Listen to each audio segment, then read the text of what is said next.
은혜 받으실 하나님 말씀 우리 다 같이 봉독하는 시간입니다. 우리 다 같이 은혜 받을 하나님의 귀한 말씀은 신약 성경 누가복음 24장 49절의 말씀입니다.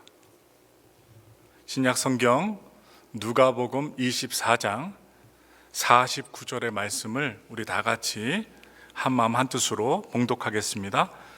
볼지어다 내가 내 아버지께서 약속하신 것을 너희에게 보내리니 너희는 위로부터 능력으로 입혀질 때까지 이 성에 머물라 하시니라. 아멘. 우리가 함께 삶을 살아가면서 지금까지 인생의 여정을 되돌아보면 내 뜻대로 되지 않을 때가 많았습니다. 내 뜻대로 이렇게 직진으로 가면 좋겠는데 꼭 멈추게 하시고 아니면 다른 길을 가게 하시는 하나님. 인생을 먼 길로 돌아가고 싶은 사람 없을 것입니다. 이왕이면 지름길로 가고 싶어하는 사람들의 마음이 클 것입니다. 이왕이면 남들보다 빨리 목적하는 곳으로 가고 싶은 것이 사람의 마음입니다. 그러나 우리는 원하든 원치 않든 변화된 길로 들어설 때가 있습니다. 내가 원치 않는 변화된 길, 두려운 길, 그리고 막막한 길, 앞이 보이지 않는 길을 들어설 때가 있습니다. 우리가 중고등학교 공부를 했지만 대학 입시에 떨어졌다든지 아니면 내가 원하는 학교에 들어가지 못한다든지 진급에 떨어지고 승진하지 못하고 또한 사업을 하다가 위기가 와서 망했을 경우도 있고 그래서 남들보다 뒤처지는 때가 있습니다. 내가 그때 내가 원하는 대로 되었다면 내가 지금의 인생을 살지 않았을 텐데 이렇게 후회하면서 그 어려움의 때 변화의 시간을 되새겨보는 분들도 계실 것입니다. 모두가 직진할 때 멈춰서 있거나 먼 길을 돌아가야 한다면 남들은 그냥 고속도로를 달려가는 것 같은데 나만 뺑뺑 돌면서 시간을 허비하며 가는 길 그렇게 느낀다면 조급한 마음이 들고 그리고 가슴이 두근거립니다. 그런데 성경을 한번 살펴보세요. 성경에 나오는 인물 중 많은 사람들이 변화된 길을 갔습니다. 변화된 길.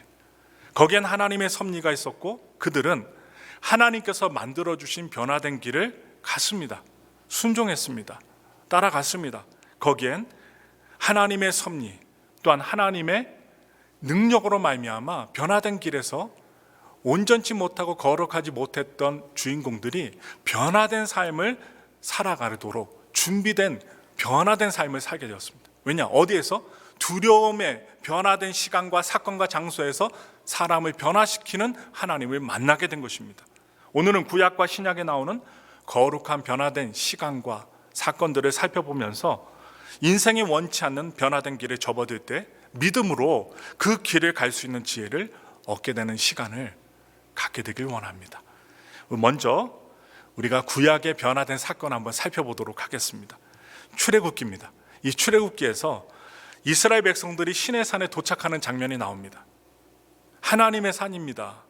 왜 그들은 가나안에 이르는 빠른 길이 아니라 왜 이 시내산을 거치는 굽이굽이 돌고 도는 길을 걸어가야만 했을까요? 오래 걸리는 길입니다. 그 이유 중에 하나는 제가 지난주에 말씀을 드렸습니다만 바로 블레셋 사람의 땅의 길이 지름길이었습니다. 그들의 길이 가깝지만 그 길에는 애굽의 군사 요새가 있었기 때문에 이스라엘 백성들이 그 지름길로 갔을 때는 그 군대와 마주치게 되면은 가슴이 철렁 내려앉고 두려움이 임해서 바로 마음을 돌이키고 애굽으로 돌아갈까 하나님은 미리 아셨기 때문에 변화된 길인 두려운 길인 오래 걸어가야 되는 길인 광야길로 그들을 인도하신 것입니다. 그런데 성경을 살펴보니까 또 다른 이유가 있었습니다. 무엇이냐? 시내산은 이미 하나님께서 예비해 두신 장소였다는 것입니다. 하나님이 예비하신 장소였어요. 우리 다 같이 출애굽기 3장 12절의 말씀을 읽겠습니다. 하나님이 이르시되 내가 반드시 너와 함께 있으리라. 내가 그 백성을 애굽에서 인도하여 낸 후에 너희가 이 산에서 하나님을 섬기리니 이것이 내가 너를 보낸 증거니라. 여기서 지금 이 산이 나오죠? 이 산이 어디입니까? 시내산입니다. 모세가 하나님을 처음 만났던 곳입니다. 하나님의 십계명을 받은 장소예요. 하나님은 모세에게 내가 선 곳은 거룩한 곳이니 내 신을 벗어라 합니다. 신발을 벗으라고 말씀하셨습니다. 거룩한 장소라고 이야기하셨어요. 그리고 모세를 바로에게 보내 이스라엘 백성들을 애굽에서 인도하여 내시겠다라고 아주 강력하게 확신 있게 약속하셨습니다. 하나님께서는 모세에게 자신을 계시하셨던 그 거룩한 땅에 이스라엘 백성 전체를 세우고 싶으셨던 것입니다. 만나시길 원하셨어요. 그러므로 출애굽은 단지 아주 쉽게 생각해서 이스라엘 백성들을 노예의 상태에서 구출한 사건이 아닙니다. 이 출애굽에서는 더 큰 광대한 넓은 목적이 있었습니다. 그것은 이스라엘 백성들을 이 세상에서 하나님을 대신하는 거룩한 나라로 만드시려는 원대한 하나님의 계획이 있으셨던 것입니다. 하나님은 그 목적을 백성에게 알리기 위하여 모세를 세우시고 모세에게 말씀하십니다. 우리 다 같이 출애굽기 19장 5절부터 6절의 말씀 다 같이 읽겠습니다. 세계가 다 내게 속하였나니 너희가 내 말을 잘 듣고 내 언약을 지키면 너희는 모든 민족 중에서 내 소유가 되겠고 너희가 내게 대하여 제사장 나라가 되며 거룩한 백성이 되리라. 너는 이 말을 이스라엘 자손에게 전할지니라. 아멘. 바로 이스라엘은 단순히 하나의 자유로운 국가, 자유국가가 되기 위하여 출애굽한 것이 아닙니다. 노예 생활에서 해방되기 위해 출애굽한 것이 아니었습니다. 바로 제사장 나라, 거룩한 나라 백성이 되어야만 했기 때문에 출애굽한 것입니다. 그래서 하나님은 한 장소에서 그들과 거룩한 언약을 체결하길 원하셨던 것입니다. 약속하길 원하셨어요. 그래서 하나님은 시내산이라는 이 장소를 예비하여 놓으셨습니다. 아주 귀한 장소입니다. 이스라엘 백성들은 가나안으로 직진하기 전에 하나님이 주시는 율법, 약속의 말씀을 받기 위하여 멈추어만 했습니다. 먼 길로 돌아가야만 했습니다. 그래서 거룩한 변화가 필요했다는 것입니다. 그들이 3, 4일이면 갈 길을 멀고 먼 여정의 길로 인도하셨던 것입니다. 그 누가 4일 만에 갈 길을 1년 아니면 몇 개월 동안 가길 원할 수 있을까요? 아무도 그러한 먼 길을 원하지 않을 것입니다. 그런데 하나님은 하나님이 목적한 바를 이루시기 위하여 지름길이 아닌 하나님의 장소 시내산을 거치는 길을 가게 하셨던 것입니다. 그러므로 이스라엘 백성들은 모세가 전한 말에 일제히 응답합니다. 우리 다 같이 그 말씀 볼게요. 출애굽기 19장 8절의 말씀입니다. 백성이 일제히 응답하여 이르되 야훼께서 명령하신 대로 우리가 다 행하리이다. 모세가 백성의 말을 야훼께 전하매. 모세는요 이 백성의 말들을 다시 하나님께 전합니다. 다 준행하겠다는 이 말을 하나님께 기도하면서 전합니다. 이 언약의 맹세 이후에 주어진 것이 바로 십계명, 여러분과 제가 잘 알고 있는 십계명이고 바로 율법이었습니다. 그것은 이스라엘을 제사장 나라, 거룩한 백성으로 만들기 위한 행동의 지침이었어요. 하나님과 연합하면 어떻게 행동해야 하는가 자세하게 알려주시는 매뉴얼입니다. 이처럼 이스라엘 백성들에게 요구되었던 것은 하나님의 백성, 거룩한 나라가 되기 이전에 거룩함에 대한 헌신이라고 볼 수 있어요. 거룩함. 이들은 하나님이 거룩하게 하신 것을 지키는데 순종하고 헌신해야만 했습니다. 이들은 하나님이 거룩하게 지으신 다른 사람들의 거룩함을 지키는데 순종하고 또한 질서를 지켜야만 했습니다. 이들은요 거룩한 공동체를 만들고 하나님을 따라 살고 그것을 통해 온 열방, 온 세계를 거룩하게 하는데 헌신하는 하나님의 백성들로 삼아주셨다는 거예요. 거룩은 바로 이스라엘 백성들이 가나안 땅에 들어가기 전 시내산에 머물며 그들 마음에 가져야 하는 바로 그런 개념이었어요. 그들이 소유해야만 하는 개념이었습니다. 그래서 이스라엘 백성들은 6월절 출애굽 이후에 50일째 되는 날, 정확히 50일째 되는 날, 즉 오순절에 시내산에서 십계명을 받습니다. 여러분 우리가 기억해야 될 것이 있습니다. 오순절입니다. 유대인들은 또한 이 날을 무엇에 비유하느냐? 결혼식에 비유를 합니다. 하나님과 이스라엘 백성들이 결혼하는 거예요. 즉 자신들이 하나님과 결혼하는 날이라는 거예요. 이 결혼, 언약의 증서로 주어진 것이 무엇이냐? 바로 십계명입니다. 성은 서약서와 똑같습니다. 그러므로 이 두 돌판에 새겨진 이 십계명이 무엇이냐? 신랑 신부가 하나 되는, 연합이 되는 하나님께서 예비하신 언약, 바로 십계명이 시내산에서 이루어졌다는 거예요. 결국 6월절 이스라엘 백성들에게 시작되었던 출애굽, 이 출애굽의 구원의 역사는 바로 절기였던, 하나님이 만드신 절기 오순절을 통해서 완성된 것입니다. 그러므로 오순절에 그들은 하나님이 거룩한 신부이자 제사장 나라로 세워진 것입니다. 이들이 시내산을 거쳐 이 시내산의 변화된 길로 나아갔고, 그리고 거기서 말씀의 계시가 임했기 때문에 모든 것이 가능했던 것입니다. 약속을 할 수 있었고 하나님께 순종하겠다고 선포도 할 수 있었어요. 그러므로 오순절날 이루어진 구약의 이 시내산의 십계명의 사건을 우리 기억하면서 다음 신약의 두 번째 변화된 사건을 한번 살펴보고자 합니다. 오늘 함께 봉독했던 말씀이 있죠. 누가복음 24장 48절의 말씀. 오늘 본문은요, 예수님이 승천하시기 전에 제자들에게 남기신 말씀이에요. 아주 귀한 말씀이에요. 예수님은 내 아버지께서 약속하신 것을 보낼 때까지 너희는 예루살렘에 머물라, 조건적인 이야기를 하십니다. 그리고 이런 말씀을 남기신 다음에 하늘나라로 딱 올라가셔요. 예수님은 6월절 십자가의 죽으신 다음에 3일 뒤에 부활하시고, 그리고 40일간의 날 동안 40일 동안 제자들과 동행하십니다. 마지막 여정을 보내셔요. 그 이후에 승천하신 것입니다. 이제 오순절까지 남은 시간이 어떤 시간이 남아있어요? 일주일의 시간이 남아있어요. 제자들은 예수님의 명령에 따라 예루살렘에 머물며 기도했습니다. 예수님께서 머물며 기도 안 하는 거예요. 생활도 해야 되고 돈도 벌어야 되고 또 함께 살아야 되는데 어느 한 장소에 머물며 기도 안 하는 거예요. 멈추라는 것입니다. 함께 모인 자가 약 120명이나 되었습니다. 하나님의 뜻에 순종한 자들이죠. 그들이 무엇을 했습니까? 사도행전 1장 14절의 말씀을 읽겠습니다. 여자들과 예수의 어머니 마리아와 예수의 아우들과 더불어 마음을 같이하여 오로지 기도에 힘쓰더라. 여기서 중요한 것이 있습니다. 마음입니다. 지난주에도 말씀드렸죠. 마음이 있어야 예배드리는 거예요. 마음이 있어야 헌금할 수 있는 거예요. 마음이 있어야 성교비도 드릴 수 있는 거예요. 마음이 있어야 찬양 드릴 수 있습니다. 이들이 무엇을 합니까? 마음을 같이하여 오로지 기도에 힘쓰니라. 하나님이 명령하신 말씀에 마음을 같이하여 기도에 힘씁니다. 순종합니다. 그들은 하나님이 약속하신 것을 기다리기 위해 한 곳에 멈춰선 거예요. 돈 벌고 싶죠. 직장 나가고 싶죠. 사업하고 싶죠. 그러나 하나님이 멈추라니까 멈추고 그 말씀에 순종합니다. 저는 이것을 신약의 거룩한 변화된 사건이라고 말씀드리고 싶습니다. 신약의 거룩한 변화된 사건입니다. 제자들은 복음을 들고 산을 넘기 이전에 기도의 자리에 머문 것입니다.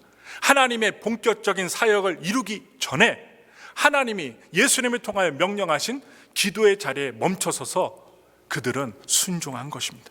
그들이 복음을 전하기 위해 열방으로 직진하기 원했어요. 곧바로 나가서 예수님을 증거하기 원했어요. 왜냐? 부활의 증인이었기 때문입니다. 부활하신 예수님을, 현현하신 예수님을 발견했던 사람들이었기 때문에 가슴이 뛰었을 것입니다. 즉시 나가서 예수님을 계속 증거하고 싶었을 것입니다. 그런데 멈추라니까 멈추는 거예요. 이상하다, 요상하다, 왜 우리를 멈추게 하는가 토달지 않았어요. 그런데 그들이 멈추며 기도하니 거룩한 영을 통해 위로부터 능력을 받게 됩니다. 예수님은 그들이 거룩한 영, 성령을 받기를 원하셨던 것입니다. 그들은 멈춰서서 성령의 능력이 임할 때를 기다렸고, 마침내 오순절날 구약의 십계명을 받은 것처럼 신약의 오순절날 성령의 충만함을 받게 됩니다. 바로 오순절이 아주 중요한 핵심의 절기가 되는 거예요. 구약의 오순절이 십계명을 받는 날이라면 신약의 오순절은 성령을 받는 날이라는 것입니다. 구약의 오순절에 이스라엘 백성들이 하나님의 율법의 말씀을 받고 하나님의 신부로 세워졌다면, 연합되었다면, 신약의 오순절에는 교회가 성령을 받고 주님의 신부로 연합되어 세워진 것입니다. 비슷하지요?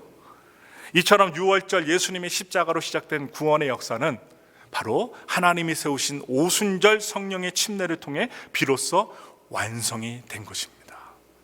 성령이 임하자 무엇이 변합니까? 제자들의 삶이 변합니다. 그리고 예수님을 3번이나 부인했던 베드로, 얼굴이 철판이었지요. 이 베드로도 이날 이후에 완전히 변합니다. 이 말씀들, 이 이야기들을 우리가 살펴볼 때, 왜 내가 변하지 않지? 내가 예배 잘 드리는데, 찬양 잘하는데 왜 내가 변하지 않지? 무엇을 받아야 변할 수 있어요? 성령을 받아야 변할 수 있다는 거예요. 이후 제자들은 하나님 나라의 열매 맺는 일에 자신을 헌신하고 순종하게 됩니다. 그래서 베드로는 신약의 성도들을 향해 이런 말씀을 선포합니다. 우리 다 같이 베드로전서 2장 9절의 말씀을 힘차게 읽겠습니다. 그러나 너희는 택하신 족속이요 왕 같은 제사장들이요 거룩한 나라요 그의 소유가 된 백성이니 이는 너희를 어두운 데서 불러내어 그의 기이한 빛에 들어가게 하신 이에 아름다운 덕을 선포하게 하려 하심이라. 아멘. 지금 초대교회 성도들은 오순절에 주님의 거룩한 신부이자 왕 같은 제사장으로 세워졌답니다. 그리고 세워졌어요. 이들이 예수님의 말씀에 따라 어느 장소? 구약의 이스라엘 백성들이 시내산에 잠시 머문 것처럼 예루살렘에 머물러 있었고, 거기서 성령이 임했기 때문에 그들이 머물 수 있었고 순종할 수 있었다는 거예요. 이처럼 성경에 나오는 절기는 하나님의 구원의 계획이 이 세상에 펼쳐진 날입니다. 하나님의 그 매뉴얼이 보여진 날이에요. 특히 오순절은 구약시대에 말씀의 계시가 임했고 신약의 시대에는 성령의 역사가 임했던 절기입니다. 아주 귀한 절기예요. 그리고 이 말씀의 계시와 성령의 역사는 하나님께서 인도하시는 거룩한 변화의 길을 기꺼이 믿음으로 따라갔던 자들에게 주어진 것입니다. 좀 이상해도, 내 생각과 달라도 하나님이 내 뜻과 다르게 길을 인도하실 때 원망하지 말고 불평하지 말고 그대로 따르라는 거예요. 그래서 우리들에게 십계명의 이 사건의 이야기와 오순절날 성령이 임한 사건들의 이야기들을 우리에게 보여주시면서 따르라는 것입니다. 그래서 우리는 베드로가 표현한 것처럼 왕 같은 제사장들로 거룩한 나라로 부름을 받았습니다. 여러분들 하나님 보시기에 거룩한 백성입니다. 여러분 존귀한 자들이에요. 왕 같은 제사장들입니다. 제가 말하는 것이 아닙니다. 베드로 전서에 나오고 있어요. 그러나 왕 같은 제사장과 거룩한 나라가 되기 위해서는 한 가지 전제가 있습니다. 그것은 우리도 오늘 성경에 나오는 이스라엘 백성들처럼 거룩함에 헌신해야 한다는 것입니다. 거룩함에 헌신해야 돼요. 우리는 하나님이 거룩하게 하신 것을 지키는데 순종해야 합니다. 헌신해야 돼요. 또한 하나님이 거룩하게 지으신 다른 사람들의 거룩함을 지키는데, 다른 사람들이 거룩함으로 나아오는데 복음을 증거할 헌신과 순종이 필요하다는 것입니다. 어떻게 헌신할 수 있을까요? 어떻게 순종할 수 있을까요? 이렇게 이제 반문하신 분이 있을 거예요. 목사님, 그렇다면 어떻게 헌신할 수 있어요? 그것은 우리의 의지와 결단으로 할 수 없습니다. 막 마음 먹는다고 결단한다고 되지 않아요. 오직 말씀과 계시와, 여러분 말씀의 계시와 성령의 역사로 가능합니다. 다른 길이 없습니다. 말씀의 역사, 성령의 역사로 된다는 사실이에요. 따라서 우리 역시 오순절에 말씀의 계시를 받았던 이스라엘 백성들처럼, 또한 성령의 충만함을 받았던 초대교회 성도들처럼 우리가 가고 싶은 길에서 멈추어 하나님을 기다리는 거룩한 변화의 시간이 필요하다는 사실이에요. 내 뜻대로 안 될 때, 어려움이 닥칠 때, 목회가 잘 안 될 때, 아니면 성도들이 사업이 잘 안 될 때, 학생들이 공부가 안 될 때 무엇 해야 될까요? 하나님이 멈추라고 하는 그때에 하나님의 말씀과 성령의 충만함으로 기도해야 된다는 거예요. 다른 방법이 없습니다. 따라서 하나님의 계시를 구하며 말씀을 읽는 것, 성령의 인도하심을 구하며 기도하는 것, 이것은 거룩한 변화의 시간이라 할 수 있다는 것입니다. 거룩한 변화에 주춧돌을 내놓을 수 있는 일이에요. 그래서 직진으로 달려갈 수 있는데, 하나님의 뜻을 구하기 위해 머물러 있는 것은 직진으로 달려가는 사람에 비하면 먼 길을 돌아가는 것 같아서 매우 손해보는 것 같아요. 왜 나만 이렇게 손해볼까? 다른 사람들은 다 잘 되는 것 같은데 왜 나만 하나님 멈추게 하셔요? 왜 나만 이런 어려움을 주십니까? 이렇게 말씀하실 수 있어요. 그런데요, 직진으로 달려가는 사람들, 그들에게 가서 한번 물어보세요. 당신은 항상 직진의 길을 걸어가고 있습니까? 한번 물어보세요.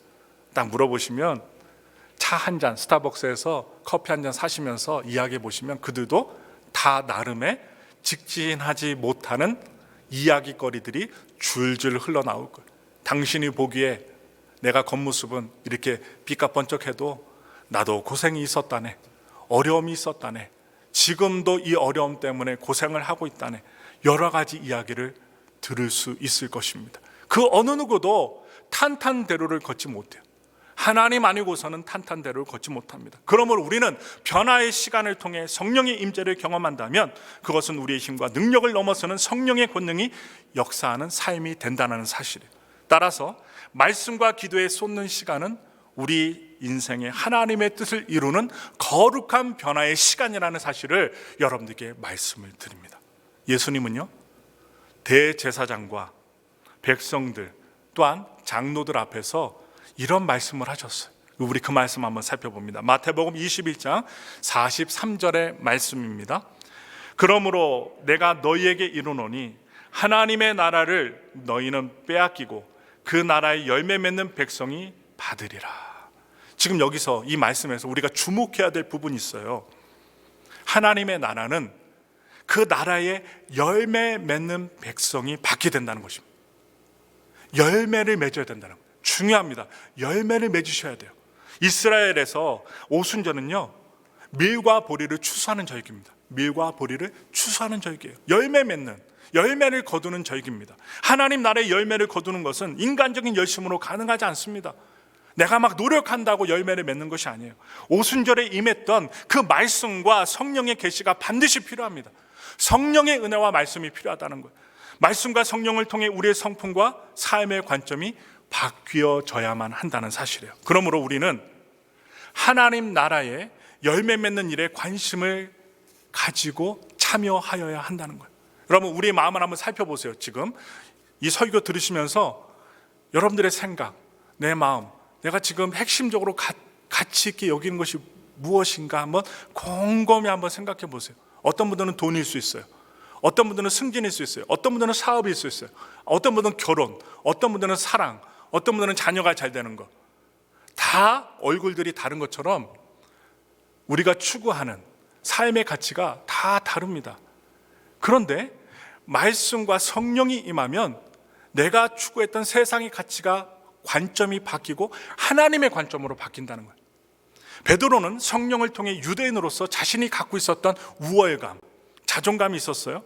그 관점이 바뀌었기 때문에 이방인들에게 복음을 전할 수 있었습니다. 절대로 이방인에게 복음을 전하지 않습니다. 이방인들은 지옥의 땔감으로 생각했던 사람이 누구냐? 베드로였습니다. 그런데 성령이 임하자 그의 관점이 바뀝니다. 이방인들도 구원을 받는 하나님의 사람으로 관점이 바뀌고 그들에게 복음을 전할 때 백부장 고넬료에게 침례도 주고 설교도 하고 또한 신방도 갔어요. 그것은 자신의 관점이 죽고 하나님의 뜻과 온전히 하나 되는 성령 충만의 하나됨이 이루어졌기 때문에, 연합했기 때문에 가능했던 것입니다. 오순절 이스라엘 백성들이 시내산에서 하나님과 십계명으로 하나가 되고 연합을 이루고 결혼했습니다. 그리고 하나님의 언약 백성이 탄생합니다. 얼마나 위대한 일입니까? 오순절 마가의 다락방에서 성령과 또한 제자들 사이에 연합, 결혼이 이루어졌어요. 하나가 되었습니다. 그리고 교회가 탄생합니다. 오늘날 이러한 교회가 탄생한 거예요. 주님과 하나 되는 연합이 하나님의 말씀과 성령을 통해 우리들에게도 이루어지어야만 우리는 왕같은 제사장, 거룩한 나라로 세워질 수 있다는 말씀을 드립니다. 지금 우리는요, 아직까지 팬데믹이 끝나지 않았어요.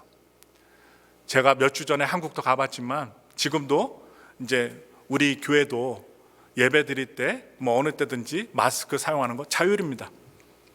착용하셔도 되고 착용 안 하셔도 상관없어요. 자율입니다. 자율. 이렇게 자율적으로 한국에서도 실내 마스크 안 쓰셔도 된다고 하는데 거의 80%가 쓰세요. 80%가. 왜? 두렵기 때문이에요. 혹시라도 잘못 바이러스에 걸려 죽지 않을까 두렵기 때문에 벗지 못합니다. 왜냐? 아직까지 팬데믹의 영향을 받고 있다는 거예요. 그래서 위기를 맞이한 시간, 그로 인한 고통과 시간을 지나가고 있어요. 이 미국에도 얼마나 사건과 사고가 많은지 몰라요. 또한 튀르키예에도 지진이 나서 얼마 전까지만은 2만 명 이상 죽었다는데 지금 4만 7천 명 이상 죽었어요. 이제 5만 명 넘어갑니다. 얼마나 많은 사람들이 건물의 잔해 속에서 죽어가는지 모릅니다. 그리고 미국에서도 열차 사고가 나서 독성 물질인 화학 물질이 막 퍼졌어요. 그런데 그곳에는 전 대통령이 가고 본 대통령은 다른 나라에 가서 엄청난 돈을 베풀고 있어요. 이해가 되지 않는 일들이 지금 미국에서 벌어지고 있어요. 제가 거짓말을 하는 것이 아닙니다. 그래서 우리가 달려갈 기약 없이 생활 물가는 높아지고 그리고 마음은 어려워지고 인생 항로에서 이탈하여 잘못된 변화 속에 두려움과 염려와 근심을 가질 수도 있는 생활 속에 우리가 처해 있다는 거예요. 그러나 이러한 시간이 염려와 불안으로 낭비되는 시간이 아니라 하나님과 온전한 연합을 이루는 거룩한 변화의 시간이 되어야만 한다는 거예요. 여러분 두려우세요? 막 물가가 너무 올라가고 생활비 걱정하면서 더 거지가 될 것 같은 느낌이 드세요? 그때 뭐 해야 돼요? 말씀 보셔야 돼요. 하나님께 기도하고 성령을 받으셔야 돼요. 하나님과 말씀과 성령으로 연합이 되면 두려워하지 말아야 될 것을 두려워하지 않게 됩니다. 그리고 하나님께 두려워해야 될 것을 진짜로 두려워하면서 미래를 준비할 수 있다는 사실이에요. 저는 그것을 여러분들께 말씀을 드리는 거예요. 남들은 다 잘 되는 것 같고 나만 멈추어 있는 것 같을 때, 정말 사방을 바라보면서 두려워하고 있을 때 목사님 무엇 해야 됩니까? 이 말씀하신다면 오늘 설교의 주제입니다. 십계명을 받고 시내산에서 이스라엘 백성들이 연합한 것처럼 하나님의 말씀을 보세요. 그리고 믿으세요. 두렵고 떨리고 심장이 떨린다면 기도하여 성령을 받으세요. 그러면 두렵고 떨렸던 미래가 하나님의 빛으로 보일 것이며 죽고자 했던 상황들이 죽지 않는 상황으로 바뀌어질 것입니다. 하나님께서 주도하시는 거룩한 변화의 시간에 말씀과 성령을 통하여 나의 자아와 내 안에 깊숙이 들어있는 인본주의적인 관점이 소멸되어야만 합니다. 우리가 얼마나 죄성이 많은지, 인본주의적인 생각이 얼마나 많은지 몰라요. 그래야 하나님의 관점이 보이기 시작합니다. 말씀과 성령이 임하면 하나님의 관점이 보이는 거예요. 인간된 눈으로 봤을 때는 모든 것이 안 되고 못 되고 죽는 일인데 하나님의 관점으로 보이면 사는 일들이 보이게 됩니다. 그리고 우리 삶에 살아나는 역사가 일어나게 됩니다. 그래야 우리 삶에 하나님의 나라의 열매가 맺혀질 수 있다는 사실이에요.